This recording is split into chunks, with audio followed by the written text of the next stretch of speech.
आपके मुताबिक आपने ये कहा कि जी खुदा मर सकता है, मैंने सिंपल सा सवाल किया, जब वो मर गया तो फिर खुदा कौन था, उसका क्या जवाब है? ईश्वर जब मनुष्य रूप में जन्म लिया तो वो मरा, ईश्वर फिर भी रहा, यही तो ईश्वर का मैं खेल। ये कहता हूं कि क्या ईश्वर आपके एतबार से हकीकी मौत के ऊपर कुदरत रखता है या नहीं, एक्चुअल डेथ के ऊपर, कि मर जाए बस, इंसान के एतबार से नहीं, अपने एतबार से मर जाए? मुझे नहीं समझ आती कि ईश्वर की कुदरत ऐसे कामों के अंदर ही क्यों आप लोग साबित करते हैं जिससे उसका नुक्स निकलता हो, जिससे उसकी बुराई छलकती हो। कोई और दूसरे काम नहीं है कि जो उसकी तरफ मंसूब किए जा सकें। साथ एक साहब जुड़े हैं अभी सबसे पहले, और उसके बाद फिर हम इंशाल्लाह लिंक आम करेंगे, और इनका नाम है द मैसेंजर।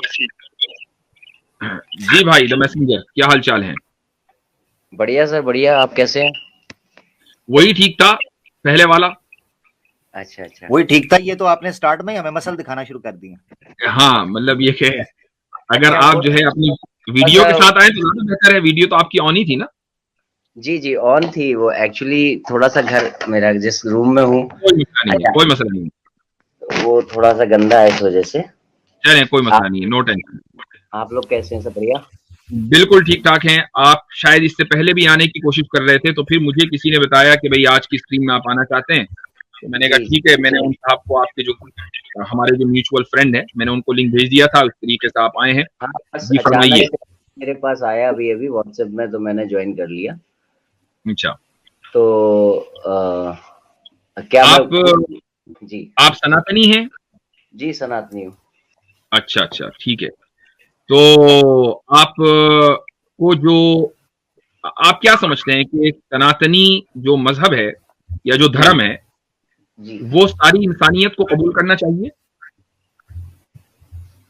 जी जी बिल्कुल। सारी इंसानियत को कबूल करना चाहिए, ठीक है। तो उसकी वजह क्या है, क्यों कबूल करना चाहिए, कोई खास बात सनातन धर्म में? सर एक्चुअली मैं इस तरह से नहीं आना चाहता था, मेरे कुछ क्वेश्चंस थे जो मैं मतलब क्लियर क्लियर करना चाहता था। उसी के लिए मैंने कहा, उसने मुझको कहा था कि ये क्वेश्चंस आप सर से पूछ सकते हैं, तो शायद वहां पर आपके जवाब मिल जाए। मैं इंशाल्लाह आपके सवालात का जवाब भी दूंगा, क्योंकि मैंने आपसे आपका तारुफ पूछा, और मैंने जी कहा चलो मुख्तसर ये भी पूछ ले। जाहिर है कि मैं मुसलमान हूँ, और मैं ये चाहता हूँ कि सारी दुनिया इस्लाम कबूल करे, अच्छा और अच्छा। उसकी वजूहात हैं। और आप सनातनी हैं, मैंने आपसे पूछा कि आप चाहते हैं कि सारी दुनिया सनातन धर्म कबूल करे, तो उसकी कोई ना कोई वजह होनी चाहिए। अच्छा, हमारी जो वजूहात हैं वो सबको पता है, जी लेकिन और हम उसको हजार मर्तबा कह चुके हैं कि भाई ये वजह है, ये वजह है, और सोई वजूहात हैं। उसमें तो जी दो चार हम जिक्र भी कर देंगे, लेकिन हमने सनातनियों के साथ बहुत सारी स्कीम्स की हैं। आमिर हक अच्छा के चैनल पर हुई हैं, सैम स्टालिन के चैनल पर हुई हैं, और जब भी हम ये पूछते हैं कि भाई सारी इंसानियत सनातन धर्म को क्यों कबूल करे, तो सनातनी भाई इस चीज को बयान नहीं नहीं नहीं कर पाते। नहीं नहीं, ऐसा नहीं, मैं बयान कर देता हूँ। मुझे लगता है कि मुझे नहीं लग मैं मतलब ऐसा नहीं था कि मेरा एक्सपेक्टेशन कुछ और था। अगर आप पूछ रहे हैं तो मैं बता देता हूँ जी कि दुनिया में जो जितनी भी जो भी इंसानियत है, मनुष्यता है, वो सनातन धर्म से ही प्राप्त हुई है। बाद में उसके बाद उसमें जो चेंजेस होते गए कि भाई ये नहीं, ये सही नहीं है, वो सही नहीं है, ऐसे करके बदलाव होते गए, तो उसकी वजह से नए नए पंथ और मत अस्तित्व में आ गए। मगर असल में तो अगर देखा जाए तो जड़ से हम मूल रूप से तो सनातनी है सभी लोग। दूसरी बात यह है कि दुनिया में केवल सनातन धर्म ही एक ऐसा धर्म है जो सर्वोच्च ईश्वर को सिद्ध कर सकता है। थोड़ा सा, इसके अलावा थोड़ा सा गाढ़ी हिंदी के गाढ़ेपन को थोड़ा सा हल्का कर लें ताकि सभी लोग समझ सकें। ठीक है ठीक है। हाँ। तो दुनिया में केवल सनातन धर्म ही एक ऐसा धर्म है जो सुप्रीमेसी ऑफ गॉड को प्रूफ कर पाता है। ओके। अब जैसे सुप्रीमेसी ऑफ गॉड की बात आती है, जैसे लास्ट टाइम मेरी शायद बात हुई थी, आपके उसमें आते हैं, दो लोग थे उसमें शायद, यहाँ पर उसमें से आवाज हक हैं। हाँ बैठे हुए हैं आमिर हक साहब जी। जी जी जी, कैसर भाई की तो स्ट्रीम में आए थे ये। जी जी अच्छा अच्छा जी। सुप्रीमेसी ऑफ गॉड को सनातन धर्म स्टैब्लिश करता है मोस्ट सक्सेसफुली, आप कह रहे हैं? जी बिल्कुल जी सक्सेसफुली। तो जी। उसमें क्या है, तीन तीन तीन विषय थे। तो उसमें सबसे पहला विषय है कि कौन सा धर्म ऐसा है जो गॉड को सुप्रीमली वहां पर प्रूफ रख पाता है कि हाँ भाई जी गॉड है, जी क्रिएशन है, तो उसका क्रिएटर है, और क्रिएटर है तो वो कौन है, तो वो समझा पाता है। तो ये चीज मैंने वहां पर उस दिन पूछी थी। तो मुझे बताया गया कि जो इस्लाम है उसमें कहा गया है कि ये गॉड की जो सुप्रीमेसी है उसको समझाया नहीं जा सकता।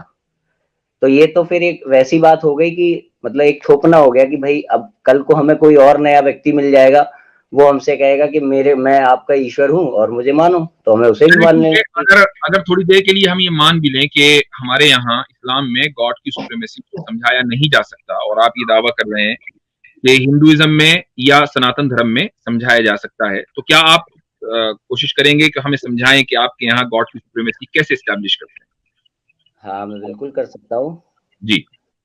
देखिए, गॉड की सुप्रीमेसी ऐसी है कि एक नियम है जो वैसे जनरलाइज भी है, और बृहदारण्यक उपनिषद में भी इसको बताया गया है कि ईश्वर वही है जो कुछ भी कर सकता है।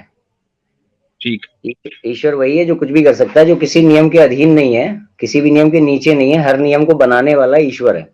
जी। तो अब सनातन धर्म का ईश्वर क्या है कि वो निराकार भी है, वो साकार भी है।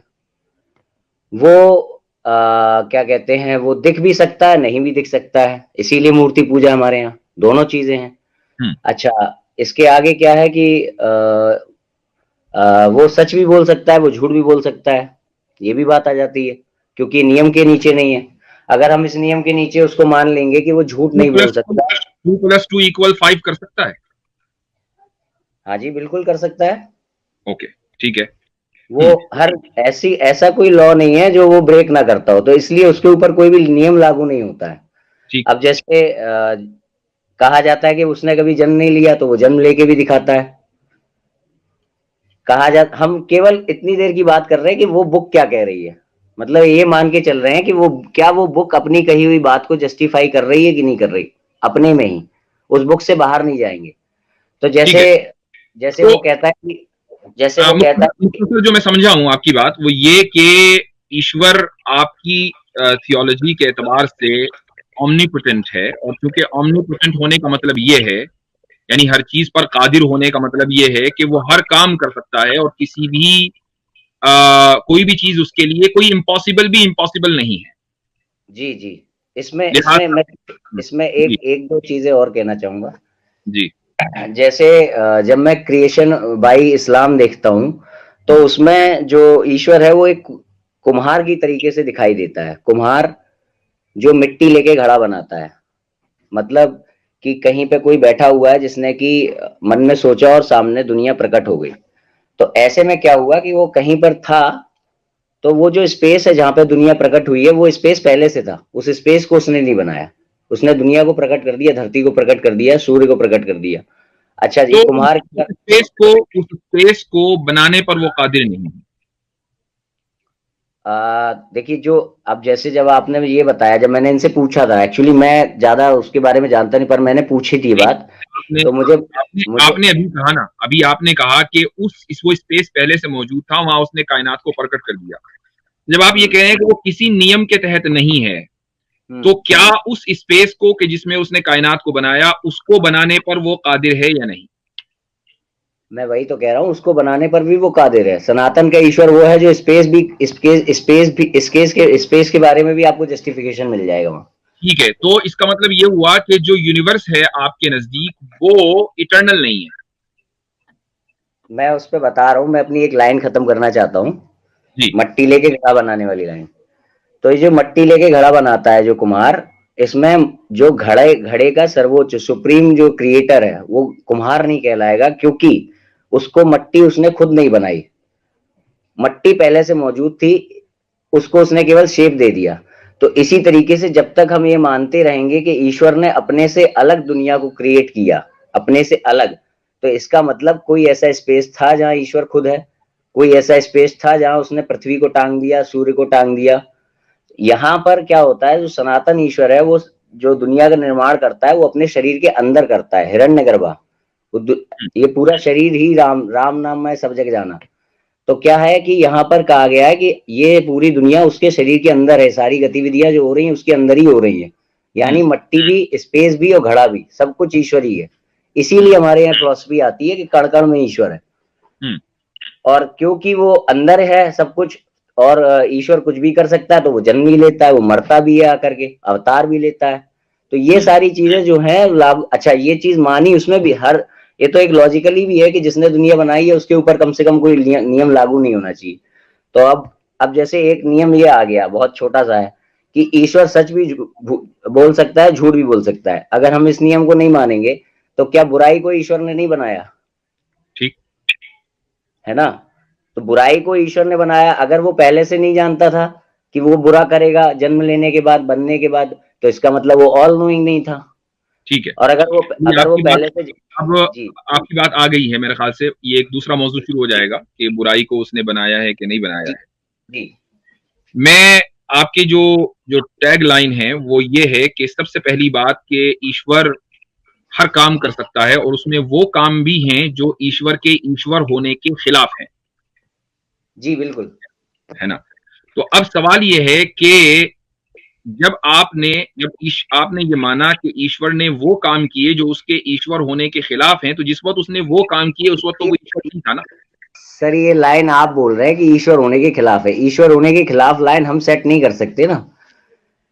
उसकी वजह यह है कि अगर ईश्वर मर सकता है और वो मरा है, जी तो जो चीज मरी है वो मौजूद नहीं है।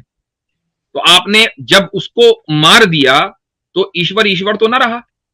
जी तो ये ईश्वर होने के खिलाफ हुई कि नहीं हुई? सर यही तो बात है ईश्वर की, कि वो हर चीज को जो भी आप लॉ लागू करेंगे उसको ब्रेक करेगा। भाई ये तो आपका क्लेम हुआ। इस दावे को हमें सब्सटेंशिएट करना पड़ेगा ना। हम ये कह रहे हैं कि हाँ जी एक ईश्वर मर सकता है, जी सकता है, ठीक है, आपका दावा है। अब जब हम उस दावे को, क्लेम को स्क्रूटनाइज करेंगे तो हम ये देखेंगे कि ईश्वर जब मर गया तो वो ईश्वर डेड हो गया। जो डेड हो गया तो वो ईश्वर कैसा? तो अब यही तो मुझे बताइए। चलिए ठीक है, एक मिनट मेरी बात। जी जी आपकी बात तो मैंने बड़ी सब्र से सुनी है। अब मेरी बात सुन लीजिए आप, कि आप ईश्वर की सुप्रीमेसी उन चीजों के जरिए साबित कर रहे हैं कि जो एक इंसान में, यानी हम जैसे लोगों में भी जिनको डिफिशिएंसी समझा जाता है, एक इंसान जब मर जाता है तो उसको ये नहीं कहा जाता कि ये इंसान है, ये कहा जाता है कि ये इंसान की लाश है, इंसान तो चला गया, मर गया। जी तो जो चीज हमारे यहां डिफिशिएंसी है, आप उसके जरिए गॉड की सुप्रीमेसी साबित कर रहे हैं। भाई सुप्रीमेसी तो आप उन कैरेक्टरिस्टिक्स के जरिए साबित करेंगे जो हमारे यहां भी सुप्रीम है। आप साबित उनके जरिए कर रहे हैं कि जो हमारे यहां लोअर हैं। क्या किसी लोअर चीज से सुप्रीमेसी साबित हो सकती है? क्या ये बात कहीं पर आपके गॉड ने या आपकी बुक में कहीं कही है कि लोअर चीज से सुप्रीमेसी साबित नहीं होगी? हमारे खुदा ने और आपके खुदा ने, बनाने वाले ने अकल दी है। क्या उस अकल के जरिए हम, चूंकि मैं अगर कुरान की कोई आयत बयान करूंगा, कुरान की आयत बयान करूंगा, तो क्या आप उस कुरान की आयत को मान लेंगे? अगर मैं कह दूं कि हाँ बताया है, आप मान लेंगे? मैं एक जगह ये जानता हूँ कि एक जगह उन्होंने ये जरूर कहा है कि ईश्वर वही है जो कुछ भी कर सकता है। नहीं, मैं आपसे कुछ भी का मतलब कुछ ये कह रहा हूं कि क्या आपको, आपने कहा कि हमारे किताब में कहीं लिखा हुआ है, अगर मैं बता दूं तो आप क्या मान लेंगे? अच्छा अगर हाँ, मैंने कहा ना मैं किताब से बाहर नहीं जाऊंगा। मैं ये नहीं कहूंगा कि नहीं भाई ये बात उन्होंने नहीं कही है, मिला दी गई है, या ईश्वर की कही हुई बात नहीं है। जो उस किताब की आयत है वलिल्लाहिल मसलुल आला, कि अल्लाह ताला के लिए आला तरीन जो हायर कैरेक्टरिस्टिक्स हैं वो अल्लाह ताला के लिए साबित हैं, उसके लिए लोअर कैरेक्टरिस्टिक्स साबित ही नहीं है। तो कुरान करीम ने वाज़ेह तौर से ये बात कह दी है। अब मुझे बताइए कि आप इसको मानते हैं कि नहीं? तो अब मैं यहाँ पर ये बात पूछ रहा हूँ कि उन्होंने एक जगह जब उन्होंने अपनी बात को बदला है तो उन्होंने कहा कि ईश्वर वो है जो कुछ भी कर सकता है। तो उन्होंने यहाँ जब ये कह दिया कि ईश्वर वो है जो कुछ भी कर सकता है, तो इसमें कुछ भी में तो सब कुछ आ गया ना, कि उसमें भी फिर ब्रेक है। कुछ भी में वो तमाम की तमाम चीजें हैं जो खुदा की कुदरत में शामिल हाल हैं, जो इंट्रेंसिकली इम्पॉसिबल नहीं है। यानी जिसको, मिसाल के तौर पर मैंने आपसे सवाल किया था कि 2+2=5 हो सकता है कि नहीं, इंट्रेंसिकली ये चीज इम्पॉसिबल है। और आई डोंट नो कि अगर आप इंट्रेंसिकली का मतलब समझ रहे हैं कि नहीं। तो अगर एक चीज, मैं उसको आसान जबान में कैसे कहूं आमिर भाई, इंट्रेंसिकली यानी फी हद्दी जाती फी नफ्सी, इसको क्या कैसे कहेंगे? अपनी जात में ही कह सकते हैं, फी नफ्सी। मतलब उनके लिए हम तो समझ रहे हैं, तो मैंने इसीलिए इंग्लिश का लफ्ज बोला था। तो आप इसको गूगल कर लें भाई, द मैसेंजर साहब, ये जो लफ्ज मैंने बोला है कि कोई भी चीज जो इंट्रेंसिकली इम्पॉसिबल होती है वो खुदा की कुदरत में शामिल नहीं, वो मकदूर नहीं है, यानी खुदा की कुदरत में नहीं, लिहाजा कुदरत का क्वेश्चन उसके ताल्लुक से होगा नहीं। ये ऐसा ही है जैसे कि आप ये कहें कि क्या स्क्वायर सर्कल बन सकता है? नहीं बन सकता, इंट्रेंसिकली इम्पॉसिबल है। 2+2=5 कभी नहीं हो सकता, ये इंट्रेंसिकली इम्पॉसिबल है। खुदा अपने जैसा नहीं बना सकता। अगर अपने जैसा बना सकता तो बनाएगा, और अगर बनाएगा तो फिर एक नहीं है। फिर आपका जो अकीदा है कि भाई ईश्वर एक है, वो एक नहीं रहा ना। ठीक है, तो अब यहाँ पर एक चीज ये मान सकते हैं कि कुरान के द्वारा स्थापित होने वाला जो ईश्वर है, वो भले ही चलिए लोअर क्लास के काम है, पर वो लोअर क्लास के काम नहीं कर सकता है, इतना तो मानेंगे।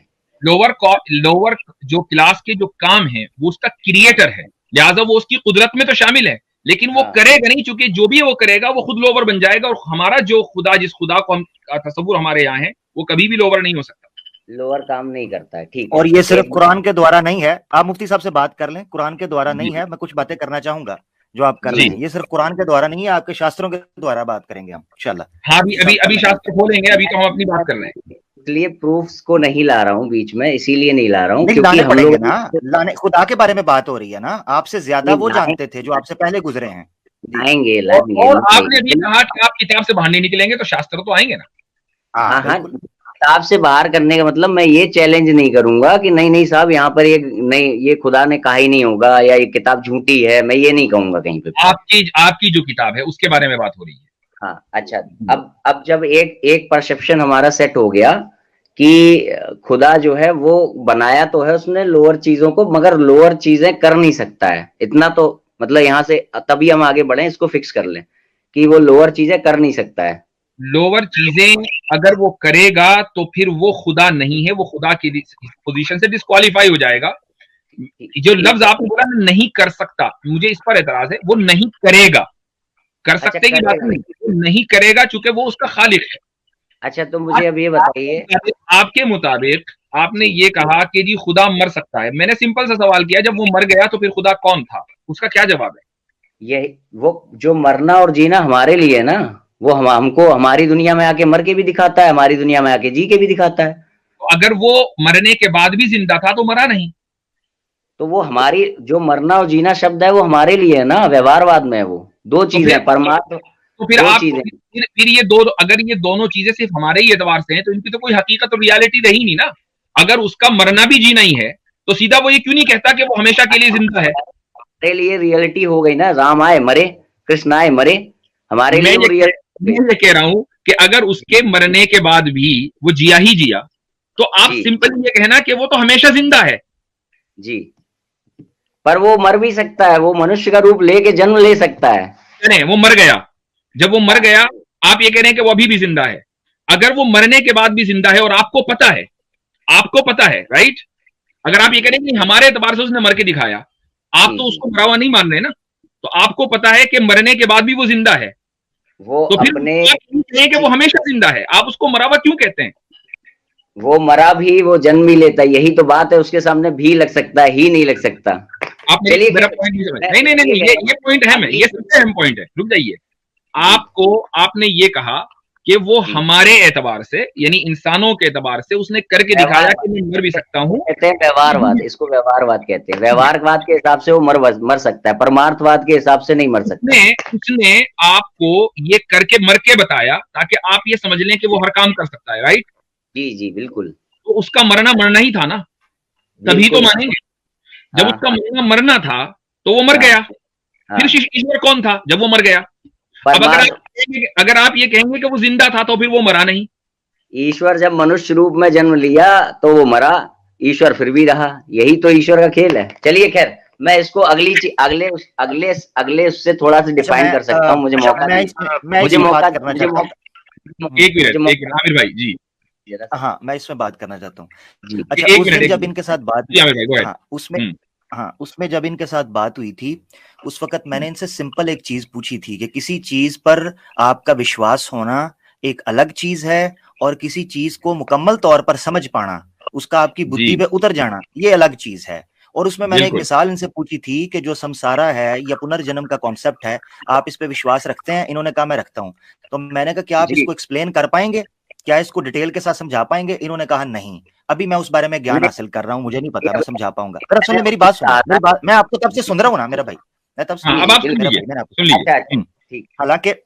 हालांकि आपने कितनी बातें की हैं जो आपके शास्त्रों के खिलाफ जाती हैं, ठीक है, कितनी बातें आपने की हैं, मैं सुन रहा था। और मुफ्ती साहब ने भी आपको मौका दिया, आप खुल के बात करें। देखे मेरा भाई, स्वामी दयानंद सरस्वती साहब ने ऋग्वेद का भूमिका लिखते हैं और उस भूमिका के अंदर वो कहते हैं कि ईश्वर कभी भी जिस्म ले नहीं सकता, मनुष्य की शक्ल में आ नहीं सकता।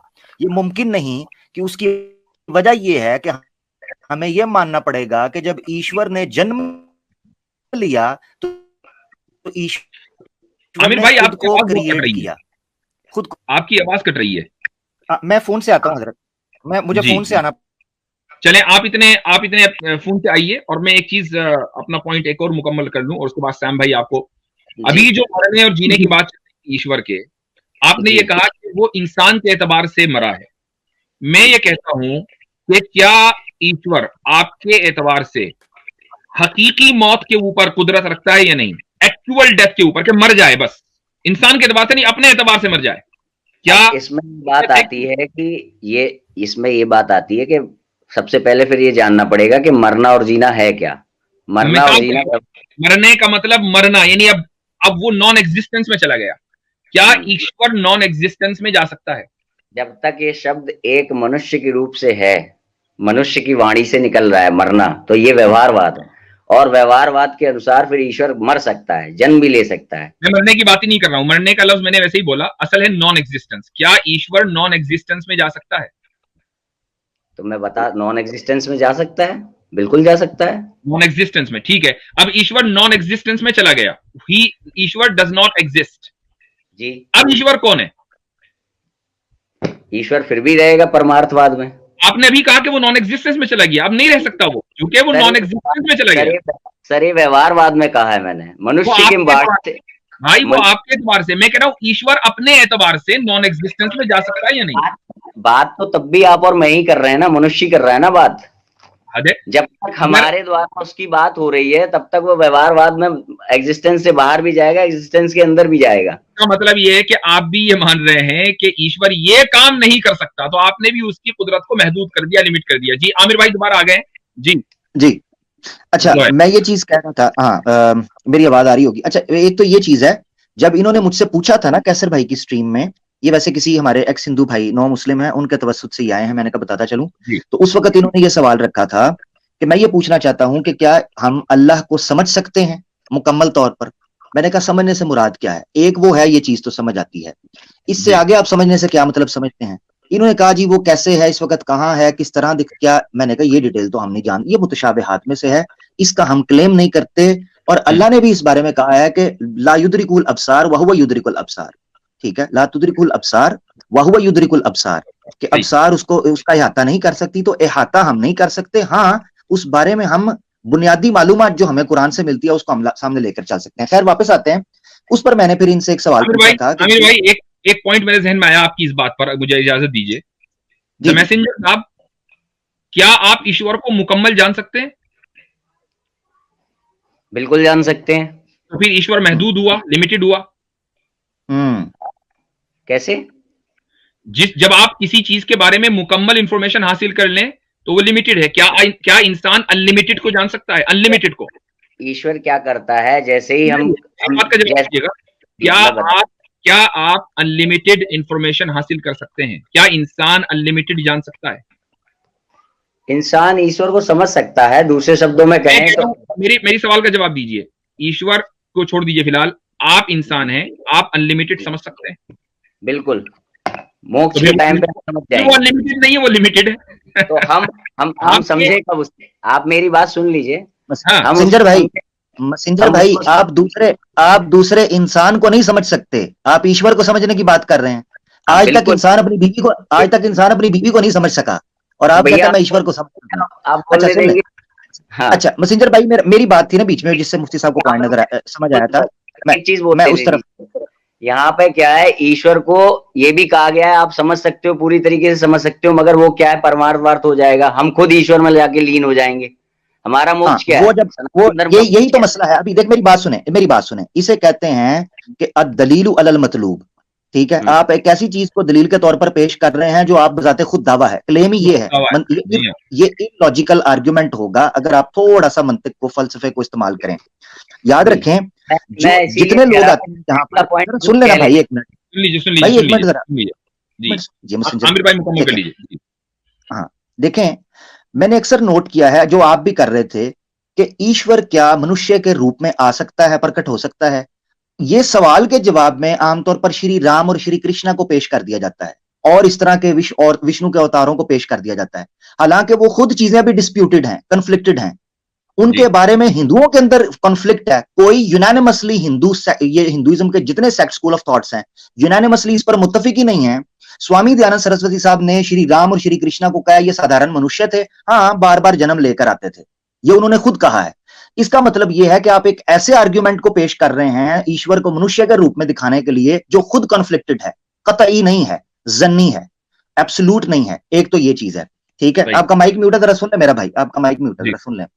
दूसरी चीज ये है, आपने कहा कि ईश्वर, बड़ी अजीब बात है कि, और मुफ्ती साहब ने रखा भी, कि ईश्वर का जो ऐब आप एक्सप्लेन कर रहे हैं उस ऐब को बतौर उसके आला होने के लिए पेश कर रहे हैं कि वो मरता है, जीता है और आकर इधर जाता है, और मिसालें किनको दे रहे हैं जो कन्फ्लिक्टेड है। ये एक ऐसा पैराडॉक्स है जिसको एक्सप्लेन करना बड़ा जरूरी है। मैं आपको बता देता हूं, मुझे आपकी वेदास के अंदर आपके, अगर आप शास्त्र पढ़ेंगे, मौका दूंगा, अगर आप शास्त्र पढ़ेंगे हो जाए फिर मैं आपको मौका दूंगा। जी जी ठीक है जी। ये याद रखें कि जब आप ईश्वर की कुदरत पे बात करेंगे और आप कहेंगे कि वो हर चीज कर सकता है, तो सवाल ये उठता है कि आपके बकौल जो पापी है उसको वो माफ कर सकता है? और क्या पुनर्जन्म में, यानी अगले जन्म के अंदर जो उसको सजा मिलनी है वो उसको नहीं दे सकता है, रोक सकता है उससे? अगर आप कहें रोक सकता है, मुतलकन रोक सकता है, तो ये उसके अदल के खिलाफ है, क्योंकि उसने वेदास के अंदर लिखा हुआ है कि वो कभी ना पापियों को अपना आशीर्वाद नहीं देता। तो आपका ईश्वर खुद ऐसे कानून के अंदर फंस जाएगा अगर आप, न सिर्फ ये कि इंसाफ के खिलाफ है बल्कि रीइंकार्नेशन के पूरी फिलॉसफी के खिलाफ है। बिल्कुल बिल्कुल बिल्कुल उस चीज के खिलाफ हो जाएगा। तो ये याद रखें, जिस चीज को आप कुदरत देना समझते हैं वो ऐब है, ठीक है, वो ऐब बन जाएगा। एक साधारण इंसान भी पूरी कुदरत रखते हुए बुरा काम नहीं करता। मुझे नहीं समझ आती कि ईश्वर की कुदरत ऐसे कामों के अंदर ही क्यों आप लोग साबित करते हैं जिससे उसका नुक्स निकलता हो, जिससे उसकी बुराई छलकती हो। कोई और दूसरे काम नहीं है कि जो उसकी तरफ मंसूब किए जा सकें। उसका इंसान बनना ही उसकी कुदरत को वाज़े करेगा, उसका मृत्यु करना लेना ही उसकी कुदरत को वादे करेगा, उसका इंसानी रूप में जन्म लेना ही उसकी कुदरत को वादे करेगा। ये बड़ी अजीब बात है। बहुत उम्दा पॉइंट। सवाए शिर्क के कोई चीज नहीं जवाब जवाब आप बोल सकते हैं। जी द मैसेंजर साहब कहां चले गए? स्टक हो गई उनकी आईडी। बोले भाई चले खैर ठीक है, तो आई डोंट नो कि अगर वो हैं यहाँ पर, चले गए। अच्छा तो अब मैं, हाँ पता नहीं क्या मुफ्ती साहब जी, मुफ्ती साहब एक छोटी वर्स है भगवत गीता की, चैप्टर नंबर 9 वर्स नंबर 4, इसमें क्लियर कट बताया जा रहा है, कृष्ण बता रहे हैं कि this entire cosmic manifestation is pervaded by me in my unmanifested form, all the living beings dwell in me but I do not dwell in them. मैं किसी के अंदर ड्वेल नहीं करता हूं। और कमेंट्री में भी यही बता रहा है कि the world and all the souls in its are both God's energies and within his personality, however Krishna himself says he does not dwell in any living being that is infinite is not contained by the finite being। तो आपने जो सवाल किया था ये वही दर्शा रहा है। ये वर्स आपने पूछा था कि आपकी जो लिमिटेड नॉलेज है क्या वो अनलिमिटेड नॉलेज को पा सकती है? नहीं। तो यहां पर भी कृष्णा वही बोल रहे हैं कि मैं एक लिमिटेड बीइंग के अंदर नहीं आ सकता क्योंकि मैं इनफाइनाइट हूं। मैं तो देखें ये वाली चीज के, जब मैंने उनसे पूछा कि क्या आप अनलिमिटेड चीजें जान सकते हैं, उन्होंने कहने को कह दिया कि जी। यानी ये एक ऐसी फैलेसी है कि एक छोटा बच्चा भी इस चीज को समझता है कि जैसे ही आप अनलिमिटेड चीज को जान लेंगे तो वो फौरन लिमिटेड बन जाएगी, वो अनलिमिटेड रही नहीं अब। तो एक तरफ ये कह रहे हैं कि हम खुदा को मुकम्मल जान सकते हैं और दूसरी तरफ वो ये कहते हैं कि ईश्वर और खुदा अनलिमिटेड हैं, तो फिर आप उसको मुकम्मल तरीके से नहीं जान सकते। ये दोनों चीजें एक साथ नहीं हो सकती। ये एक बहुत ही कॉमन सेंसिकल चीज है। तो बात यही है जी। हजरत ऋग्वेदा के अंदर तो एक मंत्रा ये है कि भगवान को भी नहीं पता कि वो क्या है, ये कहते हैं मैं जान सकता हूं। हाँ, ऋग्वेदा के अंदर ये है कि ईश्वर खुद कह रहा है कि पता नहीं मैं जानता भी हूं या नहीं जानता हूं, मैं जानता भी हूं और नहीं भी जानता, मैं कुछ कर भी सकता हूं और कुछ नहीं भी कर सकता। ये ऋग्वेदा का मंत्र है, कहेंगे तो मैं दिखा भी दूंगा। तो ईश्वर अपने बारे में ये कह रहा है और साधारण मनुष्य उठ के कहेगा कि जनाब मैं ईश्वर के बारे में जानता हूं। अजीब है। ये देखें बहरहाल गुफ्तगू बड़ी अच्छी रही और बात सिविलाइज अंदाज में थी माशाल्लाह। आई डोंट नो क्या मसला हुआ उनके साथ, वो चले गए। लेकिन बहरहाल एक चीज जो क्लियर होकर सामने आई है वो ये कि सनातनी हजरात चाहे वो कितने ही पढ़े लिखे क्यों ना हो, जब वो आते हैं और खुसूसन कलामी मबाहिस के ऊपर, यानी खुदा की जात और सिफात को जब वो अकली और रैशनल अंदाज से प्रूव करने की कोशिश करते हैं, तो उनकी जो रैशनैलिटी है वो इनकंसिस्टेंसी का शिकार हो जाती है। इसीलिए मैंने शुरू में जो मालहा मिन करार के ऊपर गुफ्तगू की थी वो यही है। उसकी मिसाल बिल्कुल खुलकर दो चार की तरह वाजे होकर सामने आ गई, अल्हम्दुलिल्लाह। अच्छा जी, चले, बहुत जबरदस्त, बहुत जबरदस्त। अच्छा हजरत एक नुक्ता और मैं रखना चाहता हूँ, उससे पहले आप आगे बढ़े। इनके पास सवाए एक जस्टिफिकेशन के, जो कि आपको भी पता है, सब लोगों को पता है, क्या है कि ईश्वर को क्या जरूरत पड़ी है कि वो मनुष्य का रूप लेके इस धरती के ऊपर आए, जन्म ले और मरे? क्या जरूरत पड़ी है? ये कहते हैं वो रह कर दिखाना चाहता है कि देखो मैं भी आके रहता। भाई वो तो आप कहते हैं सर्वशक्तिमान है, सर्वज्ञानी है, तो सारा ज्ञान उसके पास है, तो उसको तो वैसे पता होना चाहिए, जन्म लेने की क्या जरूरत है? और फिर जिनको एग्जाम्पल के तौर पर जन्म लेकर पेश करते हैं, उनकी कमजोरी अलग है, मार उनको अलग पड़ी, मृत्यु उनकी अलग हुई। आमिर भाई एक बात ये भी है कि इनके कितने अवतार हैं? 9-10 के करीब है ना? नहीं, वो तो सैकड़ों। चले कितने होंगे अंदाजन जो बड़े मेन अवतार हैं? 10 विष्णु के 10 मानते हैं, 10 है ना? ठीक है। अब सवाल ये है कि अगर खुदा को अपनी कुदरत दिखानी ही थी कि वो पैदा हो सकता है, तो वो एक अवतार में पैदा होकर दिखा देता, 10 की क्या जरूरत है? और अगर 10 में हुआ तो 100 में क्यों नहीं हुआ? बिल्कुल। यानी ये है इनकंसिस्टेंसी कि भाई अगर किसी पॉइंट को साबित करना है तो वो एक मर्तबा साबित हो सकता है, हालांकि वो पॉइंट बहुत ही इररेलेवेंट है, लेकिन वो एक मर्तबा हो सकता है, फिर उसको 10 मर्तबा साबित करने की जरूरत नहीं है। लेकिन अगर आपने 10 मर्तबा किया है तो फिर 100 मर्तबा नहीं, 1000 मर्तबा भी होना चाहिए। बिल्कुल। और हजरत फिर एक और सवाल भी ले लें, क्योंकि ये सवाल खत्म नहीं होने वाले। सवाल ये है कि जिस तरह मुल्हिदीन ये एतराज करते हैं कि अगर अल्लाह ने रसूल भेजे तो अमेरिका में कौन सा है, ऑस्ट्रेलिया में कौन सा है, तो हम इनसे पूछेंगे कि अल्लाह ने ये ईश्वर ने सारे अवतार हिंदुस्तान में ही भेजने थे, हिंदुस्तान में क्यों उतारे? बिल्कुल बिल्कुल बिल्कुल, एग्जैक्टली। तो ये सारे सवालात हैं, सवालात का एक सिलसिला है, और उसकी वजह यह है कि ये मैन मेड फिलॉसफी है, और मैन मेड फिलॉसफी में होता यही है कि वो एक न एक वक्त में जाकर उस पर बहुत सारी क्रिटिसिज्म्स होती हैं, और वो यानी उसका फिर उसका अंजाम यही होता है कि वो अपनी उस जमीन के ऊपर खड़ी नहीं हो पाती कि जिसके बारे में उसका दावा ये होता है कि ये सबसे ज्यादा मजबूत ग्राउंड है। अच्छा, ये इनकी बात रह गई थी द मैसेंजर की, जी चले गए थे। जी सर। हाँ जी, क्या हाल चाल है? अब बोले, क्या बात हो रही? मेरा एक्चुअली फोन स्विच ऑफ हो गया था, रैंडमली मुझे पता चला था कि मतलब मुझे डिबेट में मौका मिल रहा है वहां पहुंचने का, तो इसलिए फोन चार्ज नहीं था तो वो बंद हो गया था। तो मैं एक्चुअली एक सबसे पहले एक रिक्वेस्ट ये करना चाहूंगा कि 1 बाय 1 आप लोग बोलें। होता क्या है कि जैसे आपने कोई पॉइंट दिया तो उसका जवाब मेरे पास है, मगर तब तक ये आमिर भाई की तरफ से एक जवाब आ जाता है, मतलब सवाल आ जाता है, और उसका भी जवाब मेरे पास है, मगर तब तक ये जो स्टेलोन भाई हैं जो इनकी तरफ से आ जाता है। तो 1 बाय 1 जब एक से कन्वर्सेशन हो जाए, स्टेलोन भाई से तो शिकायत लोगों को ही हो रही है कि खामोश बैठे, बोल ही नहीं रहे, और आप ये कह रहे हैं नहीं, इन्होंने वहां पे बोला था, भगवत गीता का एक श्लोक बताया था, मैंने बाद में वीडियो देखा जब पर आप जब तक थे जब तक तो मैंने कुछ नहीं बताया। आपके जाने के बाद बोले वो? हाँ, जाने के बाद मैंने वीडियो देखा था, तो मैंने आपने भी बोला भगवत गीता का एक श्लोक, तो मैं मतलब एक प्रिकॉशन बोल रहा हूँ। आप ऐसे करें मैसेंजर भाई, आप बात रख लें, हम खामोशी से सुनेंगे, आप बात रख लें, ठीक है? चले। हाँ, तो सबसे पहले मैं एक ये बात फिक्स मान लेता हूँ कि खुदा में ऐब नहीं हो सकते, ऊपर वाले में। ये मानूं कि ना मानूं? मैं आपसे पूछ रहा हूँ ये मुफ्ती सर। हाँ बिल्कुल, खुदा में ऐब नहीं, खुदा में ऐब है। तो फिर अब बात ये आती है कि ये जो ऐब वाले लोग हैं, इनको खुदा ने बनाया कि नहीं बनाया?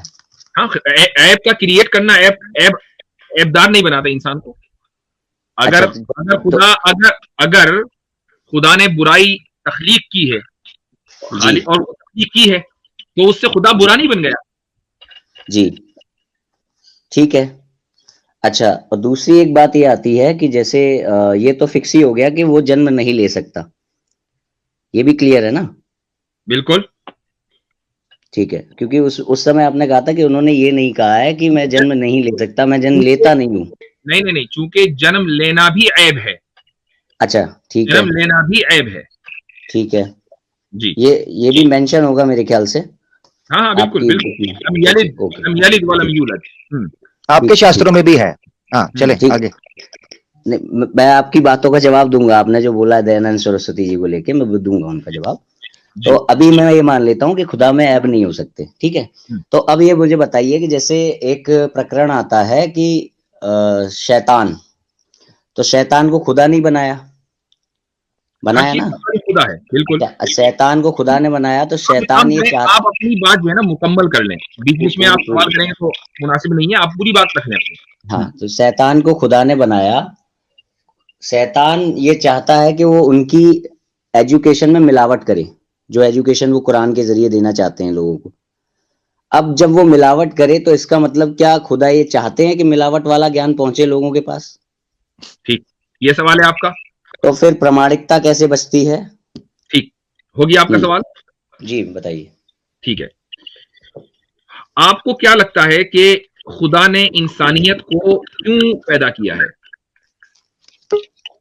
सर ये सवाल पे सवाल हो गया एक, आप एक्सप्लेन करिए ना। अब आप भी तो पूछ ही रहे हैं। आपके इस सवाल का जवाब जो है वो इसी उसमें है। आप अब आप अपना पूरा सवाल का जवाब दीजिए मेरे, जैसे मैंने अपना पूरा सवाल बोला वैसे आप दीजिए। फेयर इनफ जी। खुदा ने इस इंसानियत को जो तख्लीक किया है जी। वो उसके इम्तिहान के लिए कि खुदा इंसानियत ये तय करे कि हमें खुदा की बनाई हुई जन्नत में जाना है या जहन्नम में जाना है। जी। ये तय करने के लिए जरूरी है कि खैर को पाने के लिए यानी अच्छाई को पाने के लिए जरूरी है कि बुराई का वजूद हो, बुराई एग्जिस्ट करे। और आप उस बुराई को जो कि एग्जिस्ट कर रही है, जो शैतान के जरिए आई है, शैतान ने जिसको प्रमोट किया है, आप उस बुराई को बाईपास करके आप उस अच्छाई को हासिल करें। उसकी वजह यह है कि दुनिया में कोई भी चीज ऐसी नहीं है कि जिसको आप अचीव करें, अचीव का लफ्ज बोल रहा हूं, और उसमें कोई एफर्ट ना हो, वरना फिर वो अचीव नहीं है।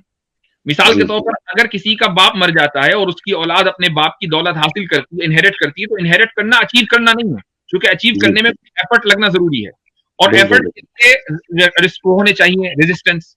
तो अब अगर आप अचीव कर रहे हैं अच्छाई, तो फिर बुराई के जरिए रेजिस्टेंस आना जरूरी है, और रेजिस्टेंस जब भी आएगा जब बुराई मौजूद होगी। तो इसमें कोई हर्ज नहीं है। सर मेरा क्वेश्चन ये था कि शिक्षा में मिलावट करने वाले को भी उन्होंने ही बनाया ना, तो यानी वो ये चाहते हैं कि शिक्षा में मिलावट हो। शिक्षा में मिलावट करने से क्या मुराद है, क्या मतलब है? आप ऐसे कोट्स आए हैं कि शैतान जो है उनकी आयतों में मिलावट कर देता है, या आयतों को मिलावट के साथ समझाता है लोगों को, या कोशिश। ये जो आपने स्टोरी सुनी है, ये जो स्टोरी आपने सुनी है, इनकी कोई हैसियत नहीं है। ठीक है, इसको छोड़ दीजिए। शैतान ये चाहता है ना कि हम लोग बुराई करें।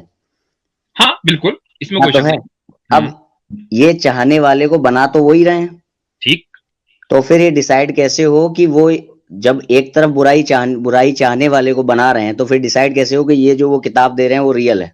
मैं आपको एक मिसाल से समझाता हूँ इसको। आप मान लीजिए मेरे स्टूडेंट हैं, मेरी क्लास में मौजूद है जी, और मैंने आपको पूरा कोर्स पढ़ाया और पूरे कोर्स में बताया कि देखो भाई ये सारे फार्मूलाज हैं, ये सारी थ्योरीज हैं, ये सारे प्रैक्टिकल्स हैं, सब मैंने आपको समझा दिया। ठीक जी। अब उसके बाद मैं आपको मल्टीपल क्वेश्चंस का जो है वो मल्टीपल आंसर्स का, बल्कि मल्टीपल क्वेश्चंस का आपको पेपर बनाकर देता हूं कि मैं एक क्वेश्चन दिया और उसके कई सारे ऑप्शंस हैं। अब अगर वो सारे के सारे ऑप्शंस दुरुस्त होंगे तो आप चाहे ना चाहें लेकिन तब भी आपके 100% ही आने हैं, आप मजबूर हैं कि आपके 100% आए। लेकिन मैं ये चाहता हूं कि आप डिजर्विंग कैंडिडेट हैं, लिहाजा आप अपने बलबूते के ऊपर आप कामयाब हो, मेरी वजह से कामयाब ना हो। लिहाजा उन 4 में से 3 को मैं हर हाल में गलत लिखूंगा और 1 को सही लिखूंगा, ताकि आप 1 को सही इंतखाब कर सकें। और मैंने आपको पढ़ा दिया है ऑलरेडी। अब जब आप 1 को चुनेंगे और आप 100% लाएंगे तो आप अपने बलबूते पर लाएंगे, मेरी वजह से नहीं लाएंगे। लेकिन अगर मैंने 3 क्वेश्चंस वहां गलत लिखे हैं तो इसलिए आप मुझे ब्लेम नहीं कर सकते टीचर को, भैया टीचर ने 3 क्यों गलत लिख दिए और 1 क्यों सही लिखा, 4 के 4 सही लिखने चाहिए थे, फिर इम्तिहान कैसा? क्योंकि टीचर ने जो प्रामाणिकता वाली जो किताबें हमने पढ़ी हैं, उस टीचर की आखिरी अंतिम वो टीचर नहीं है, उसके अलावा और भी चीजें हैं जिससे कि हम ये जानते हैं। मैं ये कहता हूं कि आप उस टीचर वाली एग्जाम्पल को दुरुस्त समझते हैं, इसको छोड़ दीजिए कि वो लास्ट है कि फाइनल। मुझे मौका दीजिए। मैं मौका दे रहा हूं क्योंकि आप दूसरे टॉपिक पे जा रहे हैं, दूसरे टॉपिक पे ना जाइए। इस टीचर वाली एग्जाम्पल को आप दुरुस्त समझते हैं? अभी क्योंकि आपने उसमें एक दो चीजें उसमें ऐड ऑन करनी है, इसलिए अभी पूरा नहीं है वो आपका आंसर। नहीं, मेरी ये example as an example, imagine God का कॉन्सेप्ट है ही नहीं यहाँ पर, हम इस एग्जाम्पल की बात कर रहे हैं। ये एग्जाम्पल आपके नजदीक है तो कहता हूँ अभी ये दुरुस्त नहीं है, इसमें इनकम्प्लीट है अभी। ओके, कैसे? पूरा ऐसे कि वो जो टीचर होता है वो अंतिम नहीं होता है, उस टीचर की क्वालिटी को हम चेक करते हैं कि वो टीचर सर्टिफाइड कहाँ से है, उस टीचर ने जिसने पेपर बनाया वो कौन से बोर्ड से है, वो अगर कोई क्वेश्चन पूछ रहा है वो कितना सर्टिफाइड क्वेश्चन है, ऑथेंटिक कितना है, फिर वो टीचर की तो हम गॉड के साथ उसको खड़ा ही नहीं कर सकते ना, उस टीचर को। तो आप ये कह रहे हैं कि यानी एक लाइन यानी कि हम जब उसके पेपर में बैठे होते हैं टीचर के, भले ही वो हमारा टीचर होता है, मगर हमें ये मालूम होता है कि अगर ये कोई गलत बात कहेगा उसको भी रीचेक करने के लिए हमारे पास कोई और सोर्स ऑफ वो है, मगर यहाँ पे अंतिम सोर्स की बात हो रही है, इसके पीछे कोई सोर्स नहीं है। ठीक है, तो अब अगर ये बात है तो आप उसकी किसी भी बात को जो खुदा की तरफ मंसूब हो रही है उसको आप कैसे चेक करेंगे? मुझे आपका मैकेनिज्म बताइए क्या है। हाँ, मैं यही आपसे सुनना चाह रहा था कि आप मुझसे ये चीज पूछें।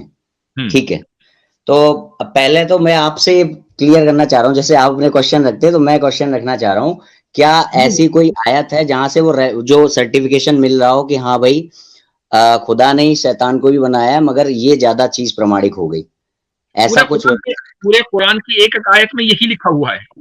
कुरान शुरू से लेकर आखिर तक आप 2 सफ़े भी नहीं पढ़ेंगे, आखिर तक पढ़ने की जरूरत नहीं है, पहले 2 सफ़े में ही आपको पता चल जाएगा कि शैतान ये कह रहा है और खुदा ये कह रहा है, खुदा की बात माननी है और शैतान की बात नहीं माननी है, और खालिक हर चीज का वही है। यहाँ तक के जो पहली रेवलेशन है कुरान की, इक़रा बिस्मि रब्बिकल्लज़ी खलक़, तो वहां पर अल्लाह ताला ने कहा कि पढ़ो उस जात के नाम से जिसने पैदा किया, और उसमें यह नहीं लिखा कि किसको पैदा किया, क्योंकि वो खालिक है हर चीज का, उसमें शैतान भी है, हर चीज को उसने पैदा किया। तो सर ऐसे तो शैतान भी कहेगा ना कि मैंने पैदा कर दिया, फिर हम किसकी मानेंगे? ठीक है, इसी पर ले लेते हैं। आपके नजदीक मेयार क्या है, आप मुझे वो बताइए। चलिए, हमारा मेयार थोड़ी देर के लिए मान ले गलत है, आप अपने मेयार पर आ जाइए कि यहाँ पे एक वीक पॉइंट महसूस होता है, वो मैं कह रहा था। हमारा ये है कि जो वेद हैं वो सबसे प्रमाणिक इसलिए माने जाते हैं क्योंकि वेद ये चैलेंज ये कहते हैं कि वो श्वास रूप में प्रकट होते हैं। इंसान 2 तरीके के काम करता है। एक मिनट में थोड़ा सा आसान करके बताइए। हाँ, मैं आसान करूंगा। हम 2 तरीके के काम करते हैं, एक काम हम प्रयत्न करते हैं और एक काम हम यूं ही करते हैं अनायास। जैसे कि मेरे सामने फोन रखा है, कैलकुलेटर रखा है। भैया थोड़ा सा आप अगर टर्मिनोलॉजी इस्तेमाल करेंगे मुझे समझ आएगा। जी, ये जो आपने 2 लफ्ज बोले ना उसको जरा समझाइए, इंग्लिश का लफ्ज बोल लीजिए। मैं बता रहा हूँ, इसको सरल भाषा में ऐसे समझ लीजिए कि मेरे सामने फोन रखा है और कैलकुलेटर रखा है। अब मैं यहाँ पे डिसाइड कर सकता हूँ कि मैं फोन उठाऊंगा या कैलकुलेटर उठाऊंगा। तो ये तो हो गया वो काम जो हम एफर्ट डाल के करते हैं, मगर कुछ काम ऐसे हैं जो हम बिना एफर्ट के कर रहे हैं, बिना प्रयत्न के। तो वो काम है हमारा सांस लेना। वो हम उसके लिए चाह नहीं रहे, हम चुनाव नहीं कर रहे उसके लिए, वो हम कर रहे हैं बस। तो जो वेद हैं, वेदों के अनुसार जो वेद हैं वो श्वास रूप में प्रकट हुए हैं, मतलब उसके लिए भगवान ने चुनाव नहीं किया। तो जितनी भी किताबें भगवान प्रयास करके देंगे वो तब तक प्रमाणिक रह जाएंगी जो वेद के अकॉर्डिंग होंगी। एक मिनट, तो आप ये कह रहे हैं कि वेद को, मैं सिर्फ समझने के लिए बात कर रहा हूँ, आप ये कह रहे हैं कि ईश्वर ने जो वेदास दिए हैं वो बगैर एफर्ट के दिए हैं इंसान को, राइट? जी जी जी जी। अच्छा, तो ये जो बगैर एफर्ट के इंसान को दिए हैं, अब ये जो वेदास हैं ये अल्टीमेट मैसेज है। हाँ, वो स्वतः प्रकट होते हैं। ठीक है, उसको चैलेंज नहीं किया जा सकता, उसमें कोई बात गलत नहीं हो सकती। जी। अब होता क्या है कि आगे जब भगवान अवतार लेते हैं, भगवत गीता जैसे रामायण वगैरह, उनकी तब तक बातें मान्य होंगी जब तक वो वेद के अकॉर्डिंग है, क्योंकि वेद श्वास रूप में प्रकट हुए हैं। तो भगवान प्रयत्न करके जितनी भी नॉलेज आपको देंगे उनका तो सर्टिफिकेशन है वो वेद से ही मैच होगा। आपके नजदीक जो किताब एफर्ट से दी जाए, आपकी एपिस्टेमोलॉजी के एतबार से वो किताब इनवैलिड है, खुदा की नहीं हो सकती। हिंदुइज्म इस सवाल का जवाब दे पाता है मेरे हिसाब से। अच्छा, और वेदास के बगैर आए हैं, गॉड के एफर्ट के बगैर आए हैं, इसलिए वो अल्टीमेट मैसेज है और उसको चैलेंज, अथॉरिटी को चैलेंज नहीं किया जा सकता। ठीक है, जी। सवाल ये है कि आपको कैसे पता चला कि वेदास खुदा के एफर्ट के बगैर आए हैं? मैंने कहा ना कि मैं कभी भी उस किताब के बाहर नहीं जाऊंगा। मैंने कहा ना मैं आपकी भी किताब के बाहर नहीं जाऊंगा। नहीं तो मैंने ये कहा तो अगर मान लीजिए मैं आपकी किताब में कुछ ऐड करके चले जाऊं तो क्या ये कैसे पता चलेगा कि ये खुदा की तरफ से है? ये इसके लिए हमारे यहाँ चेन ऑफ नरेशन है, परंपरा से ज्ञान प्राप्त होता है, उसकी रक्षा परंपरा करती है। चेन ऑफ नरेशन बताइए क्या है? चेन ऑफ नरेशन लगातार जो गुरुओं की चेन ऑफ नरेशन चली आ रही है, जैसे अभी अब मैं यहाँ पर आमिर भाई का जवाब दूंगा। इन्होंने दयानंद सरस्वती जी का नाम लिया था, तो दयानंद उस चेन ऑफ नरेशन में कितने लोग होंगे? पहले तो आप वेद की एज बताइए, फिर उसके बाद चेन ऑफ नरेशन आएगा। वेद की एज फिलहाल देखिए, ये तो बात वो हो गई कि वेद की एज बताइए। अब ये वस्तुनिष्ठ प्रश्न हो गया कि मुझे रटी हुई है कि नहीं ये बातें। नहीं, ये हमारे जो फिलोसॉफिकल हमारी टॉक हो रही है, डिफेंड करने आए हैं और ये कह रहे हैं मैं किताब से बाहर नहीं जाऊंगा और उसी किताब से मुताल्लिक उसी किताब के बारे में एक क्वेश्चन हो रहा है कि वो किताब कब है। आप हमसे कुरान के बारे में यही सवाल करेंगे कि मैंने आपसे वस्तुनिष्ठ प्रश्न ये पूछा कि यहाँ पे वो शब्द क्या लिखा है, ये क्या है। मैं एक जो ओवरऑल बड़ी बड़ी बातें हैं उन पे बात करने आया हूँ। मैंने आपको कोई ऐसी टीचिंग के बारे में नहीं पूछा कि फलाने उसमें फलाने हदीस में फलाने श्लोक क्रमांक में क्या लिखा है। अब ये जो है ये वस्तुनिष्ठ प्रश्न है, सब्जेक्टिव है। नहीं, ये सब्जेक्टिव नहीं है। That's the point. ये सब्जेक्टिव नहीं है। आपने ये कहा ना यहाँ पे भाई, आप जो है वो देखें, गुफ्तगू अगर करनी है तो फिर तरीके से करें। आपसे एक सवाल किया और आप फंस गए तो आप ये कह रहे हैं कि सब्जेक्टिव क्वेश्चन है। आप अगर ये कह रहे हैं कि खुदा ने, ईश्वर ने बगैर एफर्ट के ये कलाम जिसको वेद कहा जाता है इंसानियत को दिया है और हम आपसे ये सवाल कर रहे हैं कि कब दिया है और आपके पास ये जवाब ना और आप ये कहें कि नहीं ये सब्जेक्टिव है, ये तो मुझे मालूम नहीं है और आप इस सवाल को डॉज कर दें, दैट इज नॉट फेयर। आपको ये बताना पड़ेगा कि वो कब दिया और ये बताना पड़ेगा कि आपको कैसे पता चला कि वो बगैर एफर्ट के दिया। और उसमें आप वेद को कोट नहीं कर सकते क्योंकि वेद ही तो अंडर क्वेश्चन है। ये तो ऐसा ही हुआ कि जैसे कि आप मुलजिम से पूछें कि भाई तुमने जुर्म किया है, वो कहे कि नहीं मैंने तो कोई जुर्म नहीं किया और हम इसी को एविडेंस मान लें। मुलजिम का कॉल कभी भी एविडेंस नहीं हो सकता। जी अब बोलें।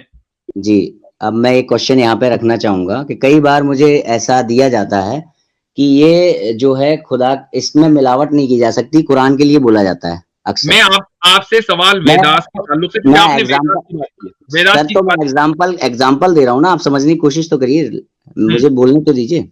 तो मुझे एक कोट किया जाता है कि भाई कुरान खुद ये बात कहती है कि इसमें मिलावट नहीं की जा सकती। तो यहाँ पर भी वही चीज आ गई ना कि वो किताब खुद कह रही है, इसलिए मान लिया जाए कि मुजरिम से पूछा जा रहा है कि तुम मुजरिम हो कि नहीं, तो मुजरिम कह रहा है नहीं हो तो इसलिए हम मान लें। बात तो वही आ गई ना यहाँ पे, आप ऐसे कह रहे हो। मैंने इसीलिए शुरू में कहा था, नहीं ऐसा नहीं है, दोनों इक्वल नहीं है, दोनों इक्वल नहीं है। एक मिनट, लेट मी, मेरी लाइन को फिनिश हो जाने दीजिए। मैंने इसीलिए शुरू में कहा था मैं किताब की टीचिंग, जो किताब के अंदर की चीज होगी उसे चैलेंज नहीं करूंगा। आपने किताब के द्वारा सिद्ध करिए अपना पॉइंट, तो मैं अपने किताब के द्वारा सिद्ध कर रहा हूं कि उसमें लिखा हुआ है कि वो जो है श्वास रूप में प्रकट होते हैं। इसके अलावा हमारे जो चैन ऑफ नरेशन गुरुओं की आ रही है, 102 लाख वर्ष पुरानी जो चैन ऑफ नरेशन है, स्वयं भगवान से शुरू हुई है, उसके गुरु आज भी विद्यमान है। अच्छा, ये उस बात का भी जवाब है। नरेशन आपके पास है लिखी हुई, 2 लाख गुरुओं के नाम है? बिल्कुल, 2 लाख गुरुओं के नाम नहीं है उसमें। जो पहले शुरुआत के गुरु थे उनकी उम्र लंबी होती थी, 1-1 लाख वर्ष होती थी, 1-1 लाख वर्ष होती थी जी। और 2 लाख साल हैं टोटल। ये मैं एक अमूमन बता रहा हूँ, मगर इस सवाल का जवाब भी मैं आपको दे सकता हूँ अगर मुझे टाइम देंगे तो। भाई अगर 2 लाख साल टोटल हैं और 1-1 लाख उम्र होती थी तो 2 गुरु होने चाहिए या 3 गुरु होंगे आपके? नहीं तो सबकी नहीं थी ना 1-1 लाख, बाद में कम होती चली जा रही ना। चले अगर कम होगी तो 1 लाख से 70 साल तो नहीं आनेंगे ना। 1 लाख से 90,000, फिर 80,000, फिर 50,000, तो इस तरह आपके पास 7-8 गुरु होने चाहिए। ये हम लोग सेट नहीं कर सकते, 155 गुरु हैं अभी तक। तो और आपके पास एक देखें, ये सारी जो बातें हैं ना, ये अभी तक के टोटल आप इलॉजिकल बात कर रहे हैं। देखें, कोई भी चीज अगर हम बात करते हैं लॉजिक की बुनियाद पर, तो हमें टेक्स्ट को, अगर आपको ये देखना है कि ये टेक्स्ट जो है ये खुदा का कलाम है या नहीं है, तो हमें उसमें अपनी अकल को कहीं ना कहीं इस्तेमाल करना पड़ेगा। मैं ये कहना कि मेरी किताब में ये लिखा हुआ है, ये मेरे लिए कन्विंसिंग नहीं है, ये आपके लिए कन्विंसिंग हो सकता है। अच्छा, ठीक है सर, मैं आपकी ये बात मान लेता हूँ कि हमें अपनी अकल का इस्तेमाल करना पड़ेगा। अब ये आप ही बता दीजिए मुझे। मैं एक चीज बता दूं आपको, आमिर भाई आपने वेद के ऊपर कल एक स्ट्रीम की है, उसका कोई पॉइंट जो वेद के ताल्लुक से जरूर कहिएगा, या सैम भाई से भी मैं चाहूंगा जी, वेद की हकीकत के ताल्लुक से। वेद के हवाले से ये है कि जो कल मैंने एक्सप्लेन किया उसी को ले लेते हैं। वैसे तो ओरिजिन जी से और उसकी इटर्निटी के ऊपर सारे सवाल आते हैं। ये जो जी वेद जिन्होंने लिखा है अभी तक इनकी कंफर्मिटी नहीं हुई, इनकी कंफर्मेशन कोई नहीं है कि जी हाँ, वेदास लिखे किसने हैं। ठीक है, यानी मिसाल के तौर पे स्वामी दयानंद सरस्वती ने शतपथ ब्राह्मण जो है उसको कोट करके कहा है कि वेद इब्तदा में इन द बिगिनिंग 4 बड़े सेजिस को दिए गए थे। वो अलग बात है कि उपनिषद में लिखा है वो 4 देवता हैं। जी और ये भी अलग बात है कि किसी और उपनिषद के अंदर लिखा है, उसका हवाला भी मैं दे दूंगा स्क्रीन के ऊपर, अगर ये कहेंगे कि ये पहले कह रहे थे ना जी, अगर हम कुरान के अंदर देखें या इस्लाम में देखें तो अल्लाह हमें एक कुम्हार की तरह क्रिएट इस तरह दिखाई देता है जैसे मिट्टी लेकर। जी तो भाई आपके शास्त्रों के अंदर भी ईश्वर वेदों को, बल्कि ब्रह्म वेदों को इसी तरीके पर बनाता है। वो आग को उबालता है, काटता है, धरती के अंदर से कुछ और चीज निकालता है, उसका नेक्टर जूस निकाल के कोई एक वेद बनाता है, दूसरे से एक वेद बनाता है। ठीक है, और उनका नाम रख दिया है अग्नि, आदित्य, वायु, उनसे कशीद करके उनका एक्सट्रैक्ट निकाल के वेदास को बनाता है। ठीक है, चलिए अब तो यहाँ पर मैं आपसे अब सर मुफ्ती सर अब मैं थोड़ी देर आमिर भाई से, क्योंकि दयानंद के नाम दूसरी तीसरी बार ले रहे हैं। मेरा सवाल ये है, मेरा सवाल सुन लीजिए। वो तो मैंने आपकी पिछली चीज की बात की ना कि अगर आपको ये नजर आता है तो हमें आपके शास्त्रों के बकौल भी वो एक नजर। आप मेरी बात सुनिए। आपने मुझे स्टार्ट में आके क्या कहा कि ये नहीं बोलेंगे, मैं बोला तब से बोला। ठीक है, मान गया। कैसे मैं खामोश रहा, कैसे मैं खामोश रहा? मान गया भैया, आगे बढ़िए।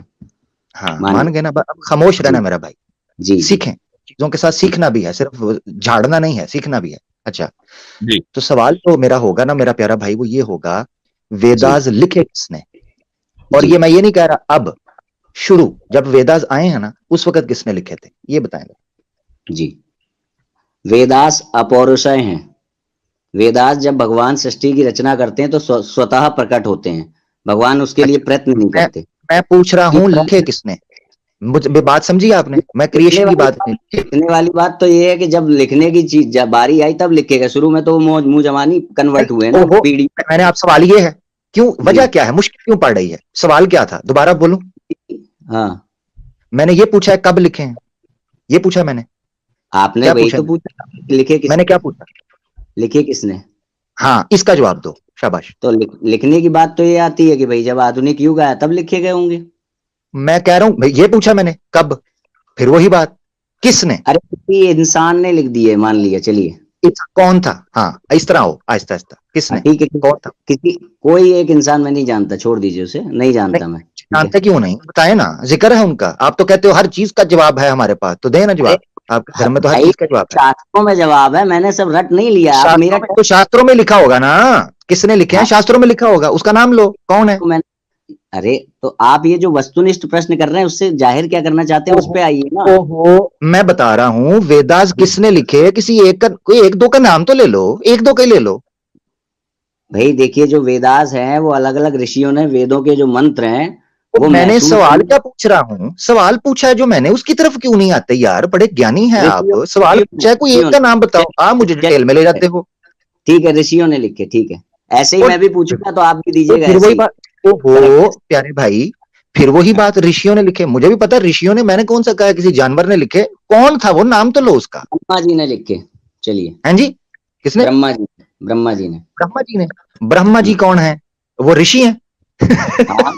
हाँ ब्रह्मा ऋषि हैं, किसी साबित कर दो ब्रह्मा ऋषि हैं, साबित करें। ब्रह्मा जी ऋषि हैं, आप साबित करिए। कई सूक्त वेदों के कई सूक्त बोलने देंगे। वेदों के कई सूक्तों के ऋषि ब्रह्मा है, ऋषि ब्रह्मा लिखा होगा वहां, दयानंद सरस्वती की भाषा में देख लीजिएगा आप। अच्छा एक मिनट, ब्रह्मा कितने हैं?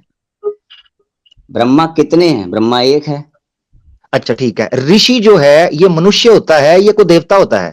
अब देखिए आप फिर वस्तुनिष्ठ में ही चलते जा रहे हैं। आप मेरी बात सुने, एक मिनट मेरी बात सुने। ब्रह्मा, अगर आप ये कहें, एक मिनट अभी मैं हवाला देने लगा, एक मिनट रुकिएगा। आमिर भाई एक मिनट, मेरे ख्याल से आप जो कहना चाह रहे हैं वो आप कह दीजिए कि का जो लिखने वाले हैं वो कौन है। जी हाँ, मैं इनको एक हवाला कोट करता हूँ, वो कि मैं लैपटॉप से निकल चुका हूँ, मैं फोन से बैठा हूँ, एक रेफरेंस इनको कोट करता हूँ। ये कह रहे हैं कि एक ब्रह्मा जी थे। मैं अभी एक रेफरेंस कोट करूंगा, किन किताबों की, तो एक मिनट जरा रुकें। अच्छा जी, ये एक रेफरेंस है हमारे सामने, मैं स्क्रीन नहीं शेयर, क्योंकि मैं लैपटॉप से निकल चुका हूँ, स्क्रीन नहीं शेयर कर पाऊंगा, मगर मैं उसको बोल दूंगा जी। किधर गया है, आप रेफरेंस ना बोले, एक खाली मिनट बात जरा रुकिएगा, आपका। रुक जाए जरा, आपके लिए, आप अकेले के लिए ना बोलना स्वामी जी, पब्लिक भी सुनती होती है, उनको भी नोट करेंगे ना। छंदोग्य उपनिषद है, अच्छा, इसमें 7वां खंड है इसका, अध्याय चौथा, यानी अध्याय चौथा 7वां खंड, और इसके इब्तदाई 2 श्लोक, एक और दूसरा। उसमें सबसे पहले यह बयान किया गया है कि वेदास, ये एक्सप्लेन किया गया कि वेदास को किस तरीके से क्रिएट किया गया। यहां पर किसी जगह पर भी ब्रह्मा का जिक्र, को पूरी की पूरी वेदास क्रिएट की गई। अच्छा, इसके अलावा आपको बता देता हूं, जिस जगह पर जो है, अब देखिए क्वेश्चन से अब आप बता रहे हैं विवेक आपका, सर ये भी मुझे काट रहे थे ना जब उनको पढ़ने दीजिए। मैं आपको तसल्ली से सुना है, आपने मुझे एक बार भी पूरा ही बोल दिया, मैंने आपको सुना है, ठीक है ना। और आपको तो थोड़ा सा मैंने पूछा तो आप परेशान हो गए। सुने, ये मुंडाका उपनिषद है, उपनिषदों में मुख्तलिफ है, मुंडाका उपनिषद है, और उसका फर्स्ट मुंडाका और पहला ही खंड है, और उसमें लिखा हुआ है कि ब्रह्मा ने सारी की सारी वेदास को देवास को आगे दिया, ये ब्रह्मा ने। अच्छा, आ रहे हैं उसमें से एक ऋषि ये हैं, एक ऋषि, और क्रिएट कैसे किया है, अपने मुंह के जरिए से, अपने मुंह से सारी वेदास को बाहर निकाल दिया। तो अब ये यहां लिखा हुआ है, आप कह रहे हैं कि ब्रह्मा एक ऋषि हैं, कि ब्रह्मा ने आपके एतबार से उन्होंने लिखा, जबकि आपके उपनिषद में ये बात लिखी हुई है कि ब्रह्मा ने वेदास को क्रिएट किया, अपने मुंह से निकाला। तो लिखा या मुंह से निकाला? कई जगहों पे मेंशन, देखिए ऐसा है, जो षष्ठी की रचना है एक बार नहीं हुई है, कई बार होके षष्ठी प्रलय में डूब चुकी है। तो ब्रह्मा जी ने कई उसमें कई बार ऐसा मेंशन आएगा, कहीं पर आएगा कि ब्रह्मा जी ने वेद लिखे, कई बार मेंशन आएगा कि ब्रह्मा जी ने वेद प्रदान किए। मगर जब हम बिल्कुल गूढ़ उसमें चले जाएंगे डेप्थ में, तो वहां पर यही होता है कि षष्ठी की जो रचना होती है तो उसके साथ ही वेद स्वतः प्रकट हो जाते हैं। भगवान के मर्तबा ब्रह्मा जी ने वेद लिखे भी होंगे, आपने मान लिया, आप नहीं मान रहे हैं कि बाज मर्तबा पढ़ने में चला गया, ठीक है। अब जब उसके बाद दोबारा क्रिएशन हुई, दोबारा वो साइकिल शुरू हुआ, तो बाज मर्तबा ऐसा भी हुआ होगा कि ब्रह्मा जी ने वेद लिखे होंगे। जी लिखना एफर्ट साबित हो गया कि वेद एफर्ट से आए। मुझे आमिर भाई से बात कर ले दीजिए। मैसेंजर भाई मैं आपसे एक जेन्युइन क्वेश्चन पूछता हूँ, छोटा सिंपल क्वेश्चन। आपने बताया कि आपके पास परंपरा है और आपके पास चेन ऑफ नरेशंस है, आप मानते हैं ना ये बात? सारी चेन ऑफ नरेशंस, इसी बारे में मुझे आपसे बात करनी है ना, ये आमिर भाई से इसी बारे में बात करनी, प्लीज मुझे करने दीजिए। जी मैं कर रहा हूँ अभी। जी आप यही पॉइंट मैं उठाया हूँ, इसे मेरे पे बात कर लीजिए आप इससे। तो आपके पास, आप मानते हैं कि सारे chain of narrator's, Dayanand Saraswati का, और जो कुछ उन्होंने कुछ प्रमाण रखे हैं ना, मतलब शास्त्रों के, इसीलिए उनसे बात करनी है मुझे, प्लीज मुझे बात करनी है। बात करिए आप। तो अब मैं एक चीज पूछना चाहूंगा आपसे कि जैसे कुरान के बारे में ये भी कहा जाता है कि उसमें शैतान ने ये कर दिया था, वो कर दिया, तो कुछ लेखक ऐसे हैं जो ये क्लेम करते हैं कि कुरान में जो है मिलावट हुई है, ये हुआ है, वो हुआ है। तो इसके बारे में क्या हुआ है? कुरान में मिलावट की गई है, 50 साल तक कुछ कौन बोलता है? कुछ लेखक हैं ऐसे मेरे पास। कुछ नहीं ना, कुछ मैं कहता हूँ, कुछ लेखक कहते हैं वेदास मैंने बनाई हैं। मैं देता हूँ, मुझे डर इस बात का है कि मुझे फोन ज्यादा यूज करना नहीं आता है, मेरे फोन में एविडेंस है और उसमें वो नाम है। सलमान रुश्दी बोलता है, मैं आपको हेल्प कर दूं। अब शायद यही नाम होगा, शायद। हाँ, यही नाम है, शायद है। अब बात आती है, मेरा सवाल ये है कि आप ही की बात को क्यों माना जाए, उनकी बात को क्यों ना माना? एक मिनट आमिर भाई, आप समझते हैं कि स्वामी दयानंद सरस्वती और सलमान रुश्दी दोनों इक्वल स्टेटस के हैं? बिल्कुल। दयानंद सरस्वती जो है वो प्रमाणिक गुरु नहीं है, सर्टिफाइड नहीं है। अच्छा, एक मुझे जो बताया है, मुझे मेरे फ्रेंड ने जो बताया वो सुन लीजिए। फ्रेंड की बात में करना, आपको पता है सलमान रुश्दी कौन है? मैं जानता हूँ कि आपके अनुसार रुक जाइए, सलमान रुश्दी के साथ तारुफ करा दे हम आपसे कि सलमान रुश्दी कौन है। सलमान रुश्दी वो शख्स है कि जिसने एक बदनामे जमाना किताब सैटानिक वर्सेस लिखी और झूठ का पलंदा, जिसकी वजह से और उससे पहले ही वो इस्लाम से निकल चुका था, वो खुद अपने आप को मुसलमान नहीं मानता। बिल्कुल एथियस्ट है वो एथिस्ट है। उसने इस्लामोफोबिया के मर्ज में मुब्तला होकर और इंग्लैंड में जो भी उसको स्टेटस हासिल करना था वो हासिल करने के चक्कर में उसने एक किताब लिखी जो बदकिस्मती से मशहूर हो गई। आप उसको, सलमान रुश्दी को और स्वामी दयानंद सरस्वती को, जो कि हिंदुइज्म के एक बहुत बड़े फिरके के रहनुमा हैं आर्य समाज के, आप दोनों को एक मान रहे हैं, ये आप कह चुके हैं। अब मैं अपना जवाब दूं अब आपको? जी, जवाब आपका मिल गया। सलमान रुश्दी को आपने स्वामी दयानंद से मिला दिया। बहुत जिंदाबाद, सही जा रहे हो। मतलब ये फिर हेल्दी कन्वर्सेशन नहीं होती, इस तरीके से रिजल्ट पे मत आइए आप प्लीज। आपको एक बात सुनो मैसेंजर, एक मिनट, एक मुझे बात बताओ पूरी सिंसेरिटी के साथ, जब आपको सलमान रुश्दी का पता ही नहीं है यार, क्यों डेंगे मारते हैं? क्या जरूरत है बात करने की जब पता ही नहीं सलमान? शब्द प्लीज मर्यादित रखिए। बात सुनो, मेरी बात सुनो। 1.5 घंटे से आपको मौका दिया है। सलमान रुश्दी का पूरी दुनिया को पता है सलमान रुश्दी कौन है। अच्छा, आपके साथ सुनिए, आपके साथ तो सबसे ज्यादा आपको टाइम दिया गया, सबसे ज्यादा टाइम आपको दिया गया है सर, तो लेकिन अभी तक के कोई एक पॉइंट भी आप साबित नहीं कर पाए। मैं तो बिल्कुल करेक्ट पॉइंट पे हूँ। देख, मुझे अपनी बात रखने दीजिए। जो दयानंद सरस्वती, मैसेंजर भाई बहुत टाइम हो गया। मैसेंजर भाई बहुत टाइम हो गया, एक मिनट दीजिएगा। मेरा भाई मेरी बात सुने, ये आपको टाइम मुफ्ती साहब की ही स्ट्रीम में ही मिला है और यही मिलेगा। ये इनका अखलाक है, ये आपको टाइम दिया है। आप मेरे पास होते 1.5 से 2 मिनट बाद आप जा चुके, आप रेस्ट कर रहे होते मेरा भाई। मैं आपको सही बता रहा हूँ भाई, क्योंकि मैं उन लोगों से बात नहीं करता जिन लोगों की बुनियाद ना हो। मैं मेरी बात सुन लें, मेरी बात सुन लेना प्यारे भाई, मेरी बात सुन। चले, मेरे ख्याल से देखें ऐसा है द मैसेंजर साहब, बात आपसे हुई, हमें अच्छा लगा चूंकि बहुत ही आपने मर्यादा के साथ और एक अच्छे अखलाक का मुजाहरा किया है, विच जो सनातनियों में बहुत रेयर है आजकल। तो ठीक है, आपने बहुत अच्छे अखलाक का मुजाहरा किया, उसके लिए मैं आपको मुबारकबाद देना चाहूंगा। लेकिन मैं चाहूंगा कि आप अगली कि हमारे पास, सुन लीजिए, मेरी स्ट्रीम 3 घंटे होती है और 7 मिनट ऊपर हो चुके, ठीक है? तो सर मुझे बस 2 मिनट दीजिए, आप इनसे एक जेन्युइन सवाल पूछना है जिसमें मेरा कोई दोष नहीं है ना सर। मैं अगर कोई गलत बात बोल रहा हूँ जो लॉजिकली नहीं हो तो आप बताइए। गलत बोल रहे हैं आप, गलत बोल रहे हैं मेरा भाई, गलत ही बोल रहे हैं। ये बात तो उसमें मुझे बोलने का दिया जा रहा है, आप छोड़ देते हैं कि आपकी बात लॉजिकल है या नहीं। सैम भाई लास्ट कमेंट कर रहे हैं आपके ताल्लुक से। जी मैसेंजर भाई, जैसे कि आपने बोला था कि आपके पास चेन ऑफ नरेटर्स है, सारे नरेटर्स है आपके पास और आप मानते हैं कि वेद ऑथेंटिक है, राइट? जी। और ये एक पहले ओरल ट्रेडिशन से आया है, लोग मेमोराइज करते थे, आज के दौर में भी मेमोराइज करते हैं। ये चेन ऑफ नरेटर्स आपके पास है, गुरु परंपरा, ठीक है? जी जी जी, ठीक है। तो आप विष्णु पुराण अगर आप पढ़ेंगे बुक नंबर 3 चैप्टर नंबर 4, तो पहले तो मैं आपसे एक सवाल, सिंपल सवाल करना चाहता हूँ। वेद, जो 4 वेद है ना आज के दौर में, कितने वर्सेस मौजूद है इसमें? रैंडम नहीं है, मुझे याद नहीं है। 22,000 ऐसे कुछ है, 20,000 के ऊपर है, 20-22,000 है, ठीक है? ओके, ठीक है, ठीक है। हाँ, तो विष्णु पुराण बुक नंबर 3 चैप्टर नंबर 4 में लिखा है, the original Vedas in 4 part consisted of 100,000 stanzas. 1 lakh versus थे इसमें ओरिजिनल वेदास में।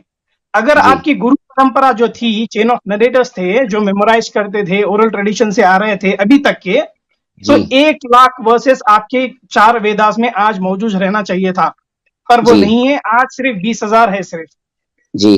तो ये बाकी के जो 80% वेदास है वो खो गए। इसीलिए स्वामी विवेकानंदा बोलते हैं, उनकी किताब में लिखते हैं, बोलते हैं कि the major part of the Vedas has been lost.